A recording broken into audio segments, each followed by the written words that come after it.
आज हम लोग बायोमोलिक्यूल्स का एक चैप्टर है जिसके कि 20-25 क्वेश्चंस को हम लोग यहाँ पे ये करेंगे। ऑब्जेक्टिव्स है जो कि आपके बोर्ड में हेल्प करेगा। इवन कंपटीशन में भी अगर आप मैथ वाले स्टूडेंट हैं तो इससे ज़्यादा आपको नहीं पूछने जा रहा है। बायो वाले भी इससे देख ले कि इससे ज़्यादा हमें नहीं लग रहा है कि आपको ज़्यादा तंग करेगा। एक एग्जाम्पल है 25-25 क्वेश्चन का। चलिए फर्स्ट जो क्वेश्चन है, चूंकि थ्योरेटिकल पेपर है तो इसमें सीधा क्वेश्चन का आंसर करना जाता है। कोई मैकेनिज्म तो है नहीं, क्वेश्चन कोई फॉर्मूला तो है नहीं। पहला क्वेश्चन है which one of the following rotate the plane polarise light towards left. Left कौन रोटेट करेगा?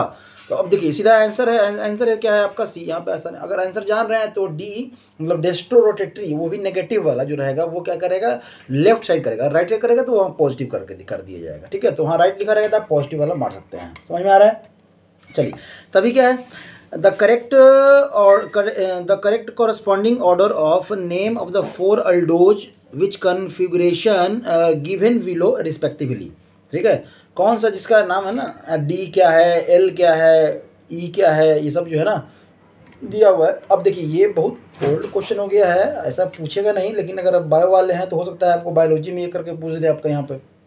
ठीक है, तो हम लोग केमिस्ट्री पढ़ रहे हैं तो बस खाली जान ले, इसके आंसर को जान ले कि अगर ऐसा करके आ गया तो हम है ना ये कर सकते हैं। ठीक है, यहाँ पे ये जो आंसर हो जाएगा डी है ना, डी इराइथ्रोज, डी थ्रियोज, एल इराइथ्रोज और एल थ्रियोज। ठीक है, यहाँ तो में कोई दिक्कत नहीं। चलिए तब है आपका, अगर हम लोग बात करें give one which one given below a non reducing sugar. देखिए नॉन रिड्यूसिंग शुगर बहुत इंपॉर्टेंट क्वेश्चन है आपका। ये एक्सेप्शन है, ये क्या है आपका, सुक्रोज जो है ना एक्सेप्शन है, ये ध्यान रखिएगा। देखिए यही है, ये नॉन रिड्यूसिंग है। अब क्या नॉन रिड्यूसिंग शुगर क्या होता है? जो फेलिंग सॉल्यूशन को रिड्यूस कर दे, रिड्यूसिंग शुगर। जो रिड्यूस ना करे, नॉन रिड्यूसिंग शुगर। समझ में आ रहा है? तो ये एक्सेप्शन था, तो सुक्रोज यहाँ पे आंसर रहेगा इसका। अब अगर बात करें 4 नंबर की, ग्लूकोज। ग्लूकोज का क्या है आपको, यहाँ पे ग्लूकोज से जो है ना आपका CN, तो क्या प्रोडक्ट बनेगा उसका, हाइड्रोलिसिस किए। हाइड्रोलिसिस करेंगे मतलब ऑक्सीडेशन ही हो रहा है, ऑक्सीजन ही ऐड होगा। ठीक है, और तब जो प्रोडक्ट बना उसका HI और हीट के प्रेजेंस में करेंगे तो क्या बनेगा हमारा। तो देखिए 6 कार्बन तो इसमें ऑलरेडी है, 1 कार्बन यहाँ से आपका आ रहा है तो वो ऐड होगा, तो 7 कार्बन। तो 7 कार्बन का क्या है ना और उसके बाद फिर क्या कर रहे हैं आप, हाइड्रोलिसिस कर रहे हैं। क्या कर रहे हैं? हाइड्रोलिसिस कर रहे हैं। तो जो आपका A जो है, कंपाउंड A, वो क्या बनेगा, हेप्टेनोइक एसिड। ठीक है, हेप्टेनोइक एसिड। यहाँ तक में कोई दिक्कत नहीं। तब नेक्स्ट है आपका असर्शन रीजन। असर्शन रीजन का भी क्वेश्चन हो सकता है कि आपके बोर्ड में ही पूछ दे, तो याद रखिएगा a solution of sucrose in water is dextrorotatory but on hydrolysis it is presence of a little hydrochloric acid it becomes laevorotatory. ठीक है, इट बिकम्स लेवोरोटेटरी। ठीक है, ये तो सही लग रहा है यहाँ पे। तब है sucrose hydrolysis given gives equal amount of glucose and fructose. As a result of this, change in sign of rotation is observed. Sucrose hydrolysis gives equal amount of glucose and fructose. As a result of this, change in sign of rotation is absorb. ये दोनों सही लग रहा है, और ये आपका rotation जो है ना वो आपका असर्शन भी आपका रीजन जो है वो सही लग रहा है। तो ऑप्शन क्या हो जाएगा यहाँ पे ए। ठीक है, तब अगर बात करें the central dogma of molecular genetics state that genetic information flow from. Genetic information जो है वो किधर से किधर फ्लो कर रहा है, तो DNA से RNA, RNA से प्रोटीन। DNA से RNA बनता है आपका न्यूक्लियस में, और RNA से प्रोटीन बनता है आपका साइटोप्लाज्म में। ये यूकैरियोटिक की बात करें। अगर प्रोकैरियोटिक की बात करें तो उसमें न्यूक्लियस तो है ही नहीं, तो सारा चीज़ कहाँ होता है आपका साइटोप्लाज्म में। समझ में आया? तो ये आपका DNA से RNA और RNA से आपका यहाँ पे protein. In a protein various amino acid link, बहुत सारे अमीनो एसिड जो है ना वो लिंक्ड है किससे, तो आपका पेप्टाइड बॉन्ड से। तो ये तो आसान हो गया यहाँ पे। ठीक है, आज कंस्ट्रक्शन का काम चल रहा है, थोड़ा सा आपको टक टक जो है ना वहाँ पर नजर आ रहा होगा। ठीक है, थोड़ा सा मैनेज करके चलेंगे हम लोग। 20-25 क्वेश्चन हम लोग कर लेंगे जल्दी से। ठीक है, which among the following the chiral amino acid is. इनमें से कौन सा जो है ना कायरल एमिनो एसिड। अब देखिए इसमें नाम तो खैर याद रखना है, बस कायरलिटी को हम लोग समझ लेते हैं कि कायरल मतलब एक ऐसा कार्बन जिसके पास जो है ना 4 अलग अलग ग्रुप जो है ना वो जुड़े हुए हैं। ठीक है, 4 अलग अलग ग्रुप से जो है ना वो जुड़ा हुआ है, तो आप उसको कहते हैं कायरल कार्बन। यहाँ पे तो नाम है, यहाँ पे आप नाम अगर इथाइलामीन अगर नाम दे, अगर नाम पहले से पढ़े हुए हैं, चूंकि ये बायोलॉजी वाला पोर्शन हो जाता है तो इसमें सारे का नाम फॉर्मूला आप लिख नहीं सकते हैं, कुछ का अगर आप लिख भी देंगे तो सारे का नहीं लिख सकते हैं, समझ में आ रहा है। तब क्या है यहाँ पे, तो यहाँ पे अगर आप देखें तो ऑप्शन 8 में जो है आपका सी, ऑप्शन क्या है आपका सी, तो ये सीधा याद रख लीजिएगा। तब क्या है कि 2 4 5 क्वेश्चन ही है ना जो कि आपको ऐसा रहेगा, बाकी है ना आप आसानी से याद कर सकते हैं, ठीक है। तब है कि the correct statement regarding RNA and DNA respectively, RNA और डीएनए के रिस्पेक्ट में कौन सा आपका यहाँ पे सही है, ठीक है। The sugar component in RNA is arabinose and the sugar component DNA is ribose, नहीं। Sugar component of RNA is 2, DNA नहीं, आपका ये भी नहीं। The sugar components in RNA is ribose, RNA में राइबोज होगा, और sugar component in DNA is मतलब 2 डाईऑक्सी राइबोज, ठीक है, 2 डाईऑक्सी राइबोज। तो ये आपका डी आंसर हो जाएगा 9 में डी।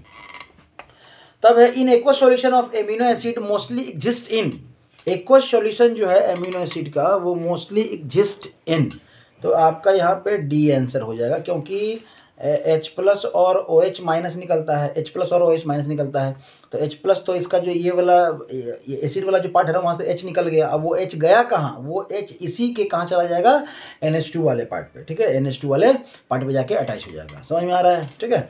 तो ये आप आंसर डी कर सकते हैं। विच one of the following is not produce by body, body के द्वारा क्या प्रोड्यूस नहीं किया जाता है, डीएनए हो गया, एंजाइम हो गया, हार्मोन्स, अब हार्मोन्स तो आपका प्रोड्यूस किया जाता है, हार्मोन्स में तो कोई दिक्कत ही नहीं है। तब है क्या, विटामिन्स, विटामिन्स को, एंजाइम भी हमारा बॉडी, माइलेज एंजाइम, हार्मोन्स, बहुत सारे हार्मोन्स, सेक्स हार्मोन्स की हम लोग बात करते हैं, डीएनए ऑलमोस्ट हम लोग बॉडी में ही होता है, ठीक है। तब है क्या है, विटामिन जो है ना हम लोग प्रोड्यूस नहीं करता, तो 11 नंबर का क्या हो जाएगा आपका बी हो जाएगा। अगर हम बात करें नंबर ऑफ sp2 और sp3 hydrocarbon in fructose are respectively, ठीक है, sp2 और sp3, तो sp3 जो है ना, sp3 तो ऑलमोस्ट हमें लगता है 4 है आपके पास, 4 है, और sp2 जो है आपका कितना हो जाएगा 1, तो ऑप्शन ए, ऑप्शन क्या हो जाएगा आपका, सॉरी 4 और 1 5, 5 6 होना चाहिए ना, तो फिर 5 हो जाएगा, ठीक है, क्या हो जाएगा ये वाला, ये वाला 6 कार्बन का होना चाहिए, 6 कार्बन होता है, फ्रुक्टोज रहे चाहे ग्लूकोज रहे, सेमी 6 कार्बन है आपका पास, फंक्शनल ग्रुप का वहाँ पे आपका क्या है डिफरेंस है, ये याद रखिएगा, फंक्शनल ग्रुप का डिफरेंस है। यहाँ पे डिटेल में अब हम स्ट्रक्चर नहीं बनाएंगे, ऑलमोस्ट दिया हुआ है सेशन में, बना के दिया हुआ वीडियो वहाँ से देख सकते हैं, यहाँ पे आप लोग पढ़े भी होंगे वहाँ पे, ठीक है। विटामिन B2 को हम लोग क्या बोलते हैं, विटामिन B2 को हम लोग क्या बोलते हैं, बोलिए, विटामिन B2 को हम लोग क्या बोलते हैं, ठीक है, बोलिए, राइबोफ्लेविन, चलिए राइबोफ्लेविन। 13 में आपका थायमिन किसे कहते हैं, निकोटिनामाइड किसे कहते हैं, पायरिडॉक्सिन किसे कहते हैं, ये भी याद रखिएगा। अगर विटामिन की बात करें तो बी वाला थोड़ा सा इंपॉर्टेंट होता है, इसलिए विटामिन B1 B2 B4 ऐसा B6 और B12 ये 3 4 5 हैं जो कि आपको इंपॉर्टेंट है, वो आपको ध्यान रखना है, ठीक है। तो हो गया यहाँ पे राइबोफ्लेविन।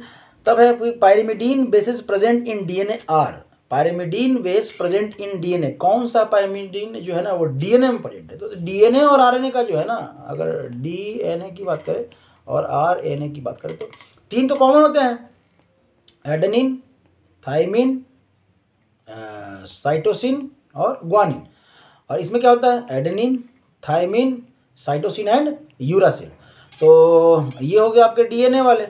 तो साइटोसिन एडेनिन, साइटोसिन भी है, एडेनिन भी है आपका, साइटोसिन ग्वानिन भी है आपका, साइटोसिन थाइमिन भी है, अच्छा कौन सा पेयर जो है ना आपका which base present in DNA are, तो पता है इसमें क्या बोल रहा है, इसमें आपको सीधे पेयर बोल रहा है, तो साइटोसिन और थाइमिन बेस, अच्छा बेस कौन सा प्रेजेंट है, तो साइटोसिन और थाइमिन आपका जो है ना वो बेस प्रेजेंट है, ठीक है।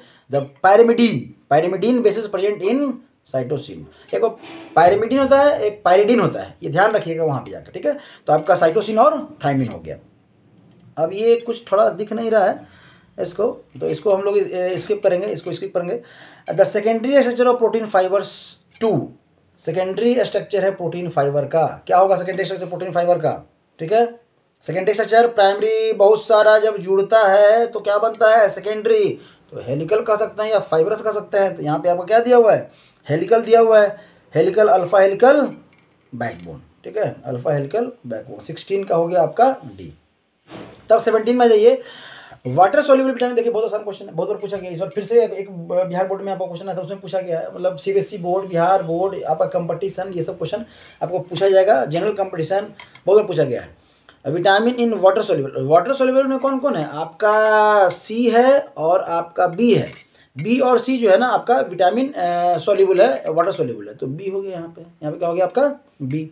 बाकी जो है वो फैट सोल्यूबल है, और इसीलिए जो विटामिन वाटर सोल्यूबल है उसको डेली हमारे डाइट ग्रुप में हमको लेना है, ठीक है, डेली डाइट ग्रुप में हमको लेना है।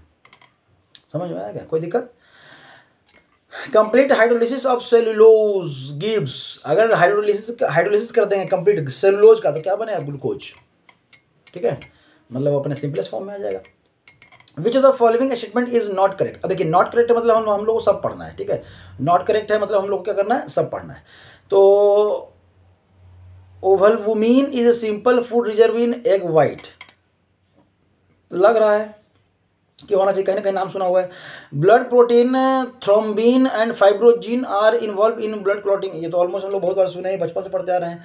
Denaturation makes protein more active, denaturation makes protein जो है ना मोर एक्टिव, ये थोड़ा सा जो है ना हमारा क्या लग रहा है? ये गड़बड़ लग रहा है। Insulin maintain the sugar level, हाँ ये सही है। तो मतलब आपका जो गड़बड़ हो गया वो क्या हो गया? आपका यही हो गया, ठीक है, denaturation makes protein more active नहीं होता है, ठीक है, और यहाँ नॉट ही पूछा है।